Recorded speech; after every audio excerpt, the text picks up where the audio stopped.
The sirens of the early morning garbage trucks echoed through the quiet neighborhood as the sun barely broke over the roofs, but Rowan Hale was already awake, staring at the cracked ceiling that told stories of leaks, winters, and years of strain. His hands ached, his eyes stung, and his heart carried a heaviness that never seemed to fade. Yet, the moment he heard the soft cough from the small bedroom down the hall, something in him straightened, steadied, came alive. His daughter, Mira, needed him. And no matter how exhausted he was, Rowan rose every day with one silent promise: she would never feel alone in her battle. If you believe the world still has room for kindness and second chances, like, comment, share, and subscribe to Echoes of Kindness to keep these stories alive. Rowan worked as a janitor at Brookline Elementary, a job he held not because it paid well, because it didn't, but because it let him be close to Mira. She was only 8, tiny for her age, with a heart condition that drained her energy and often kept her in the school's small infirmary. The nurse could handle medical details, but Mira always asked for her father. And so, on breaks, during lunch, and even between mopping floors, Rowan checked on her with the gentlest hands and the softest voice. He would sit by her cot, brushing her hair back, telling her how strong she was and how they would get through this together. But the truth was cruel. The medication cost more than half of his paycheck. The specialists weren't affordable. And every month, Rowan had to choose which bill could go unpaid. Sometimes the electricity. Sometimes the phone. Sometimes food became an equation of stretching and rationing. He hid it from Mira, always placing a smile over the cracks in his spirit. But children sense things, and Mira sensed everything. Still, every morning, she greeted him with courage far greater than her years. Rowan often wondered how a child so sick could be the source of his strength. The world, he thought, was unfair in the ways it gave and took. At school, most people barely noticed Rowan. He was the quiet man pushing the mop, fixing the squeaky door in classroom 3B, clearing trash cans, and wiping down tables long after the hallways emptied. But there was one person who noticed him: Mrs. Arden Farwell, the new 4th-grade teacher. Known for her calm voice and remarkable ability to connect with even the most restless students, she had seen the way Rowan rushed to the infirmary whenever the phone rang.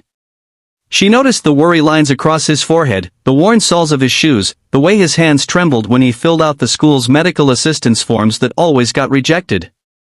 Arden wasn't the type to pry, but she cared deeply. Kindness wasn't a choice for her, it was instinct. And every day she watched Rowan hold Mira with such unconditional love that it pulled at something inside her.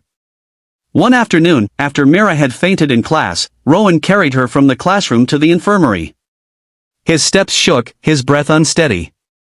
That night, after his shift, Arden followed him discreetly to the bus stop and watched as he cradled Mira on the long ride home.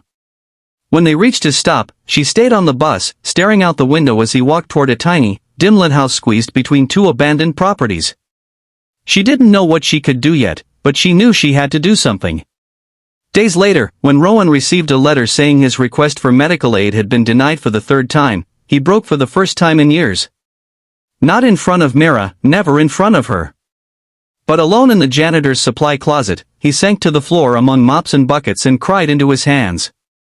He didn't notice that someone had quietly stepped away from the door after hearing the first sound of his grief. 3 weeks passed. Rowan kept going. Because fathers don't get to stop.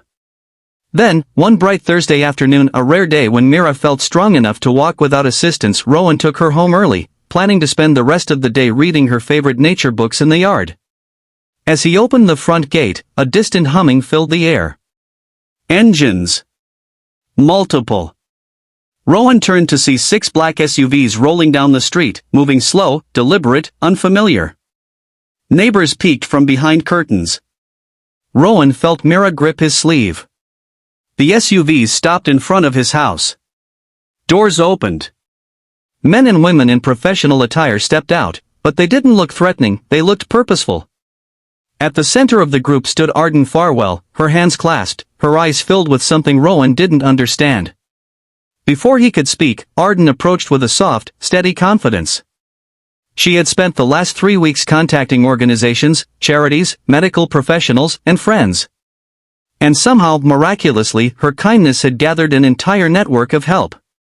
These people were specialists, caseworkers, donors, all of them united in one purpose: to help Mira. Rowan's throat tightened as Arden explained everything. Full medical sponsorship. Surgery scheduling. In-home nursing visits. A support fund. Therapy. Insurance override approvals. And not just temporary help, long-term support.